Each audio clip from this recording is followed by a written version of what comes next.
श्री राम का अवतरण क्यों हुआ? रामनवमी का गूढ़ रहस्य। धर्म प्रेमी बंधुओं, सादर वंदन। आप सभी धर्मप्रेमी, सनातन संस्कृति के आराधक और श्री राम के भक्तों का इस विशेष पावन अवसर पर आप सभी का हार्दिक स्वागत है।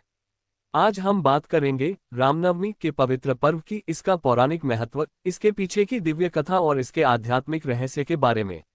रामनवमी केवल एक त्योहार नहीं, अपितु यह वह दिव्य दिन है जब स्वयं परब्रह्म श्रीराम ने मानव रूप में अवतार लेकर पृथ्वी पर धर्म की स्थापना की। तो आइए भावनाओं के इस पवित्र प्रवाह में डूबते हुए इस दिव्य कथा का रसपान करें।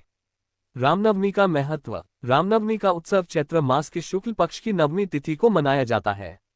ये दिन मर्यादा पुरुषोत्तम भगवान श्रीराम के जन्मदिवस के रूप में समर्पित है। ये पर्व हमें सत्य, धर्म, शील, मर्यादा और कर्तव्य के पथ पर चलने की प्रेरणा देता है।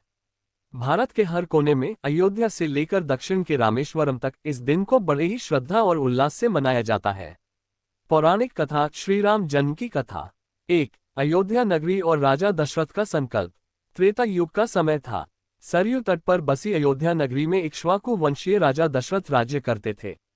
वह धर्मपरायण, प्रजावत्सल और सत्य के मार्ग पर चलने वाले शासक थे। उनके राज्य में प्रजा सुखी थी, लेकिन राजा दशरथ स्वयं संतान सुख से वंचित थे। उन्होंने अनेक बार देवताओं से संतान प्राप्ति की कामना की, परंतु फल नहीं मिला। अंततः गुरु वशिष्ठ की सलाह पर उन्होंने एक पुत्र कामेष्टि यज्ञ कराने का निश्चय किया। ये यज्ञ ऋषि श्रृंगी के मार्गदर्शन में संपन्न हुआ। 2. प्रसाद और वरदान। यज्ञ पूर्ण होने के बाद अग्निदेव प्रकट हुए और उन्होंने दशरथ को पायस खीर से भरा हुआ दिव्य पात्र सौंपा। अग्निदेव ने कहा, हे राजन, यह पायस तुम अपनी रानियों को दो, जिससे तुम्हें परम तेजस्वी संतान की प्राप्ति होगी। राजा दशरथ ने वह पायस तीनों रानियों कौशल्या, सुमित्रा और कैकेयी में बांट दिया। कौशल्या को आधा भाग, कैकेयी को चौथाई और सुमित्रा को 2 बार 1/4 भाग प्राप्त हुआ। 3. श्रीराम का जन्म। नवमी तिथि, पुनर्वसु नक्षत्र और कर्क लग्न में मध्याह्न के समय, जब सूर्य अपने तेज से संपूर्ण ब्रह्मांड को आलोकित कर रहा था, कौशल्या देवी ने दिव्य बालक को जन्म दिया। वह कोई साधारण बालक नहीं, बल्कि स्वयं नारायण का अवतार थे, भगवान श्रीराम। उसी दिन कैकेयी ने भरत और सुमित्रा ने लक्ष्मण व शत्रुघ्न को जन्म दिया। 4. दिव्य लक्षण और आनंद का वातावरण। श्रीराम का जन्म होते ही चारों दिशाओं में मंगल ध्वनि गूंज उठी।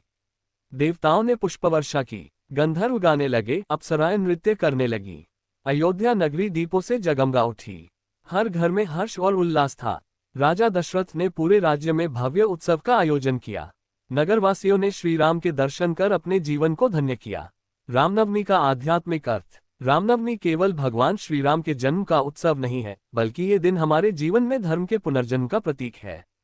श्रीराम का जन्म अन्याय, अधर्म और अहंकार के विनाश हेतु हुआ। ये दिन हमें सिखाता है कि सत्य की राह कठिन हो सकती है, लेकिन अंततः विजय उसी की होती है। मर्यादा और संयम ही जीवन का आभूषण है। कर्तव्य के पथ पर अडिग रहना ही सच्चा धर्म है। राम जन्मोत्सव की परंपराएं। भारत में इस दिन के विशेष आयोजन होते हैं। 1. अयोध्या में सरयू स्नान। लाखों श्रद्धालु सरयू नदी में पवित्र स्नान करते हैं।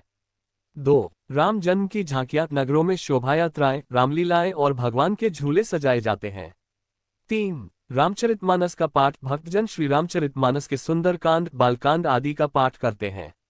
4. राम नाम का कीर्तन, जय श्री राम की गूंज गली गली होती है। श्रीराम के अवतरण का उद्देश्य। श्रीराम का अवतार केवल रावण के वध के लिए नहीं हुआ था, बल्कि समाज में मर्यादा और धर्म की पुनर्स्थापना के लिए, माता पिता, गुरु और स्त्री के प्रति आदर्श व्यवहार स्थापित करने के लिए, जीवन में संयम, साहस और करुणा का संदेश देने के लिए। उन्होंने अपने जीवन में एक आदर्श पुत्र, आदर्श भाई, आदर्श पति, आदर्श राजा और आदर्श मनुष्य के रूप में उदाहरण प्रस्तुत किया। रामनवमी आज के समय में इसका महत्व। आज जब समाज में असत्य, लोभ और अहंकार बढ़ रहा है, ऐसे में रामनवमी हमें फिर से आत्मनिरीक्षण की प्रेरणा देती है। ये दिन हमें सिखाता है कि हमें भी अपने जीवन में श्रीराम जैसे गुणों को अपनाना चाहिए। हमें भी अपने भीतर के रावण, अहंकार, क्रोध, वासना और लोभ का वध करना चाहिए। कथा समापन की ओर। इस प्रकार श्रीराम का जन्म त्रेता युग में तो हुआ, लेकिन उनकी शिक्षाएं युगों युगों तक अमर हैं। रामनवमी केवल एक दिन नहीं, बल्कि एक संदेश है। सच्चाई, मर्यादा, कर्तव्य और प्रेम का संदेश। जो श्रीराम के चरणों में मन लगाता है, उसका जीवन धन्य हो जाता है। प्रिय दर्शकों, अगर आपको ये पौराणिक कथा अच्छी लगी हो तो कृपया इसे लाइक, शेयर और सब्सक्राइब करना न भूलें।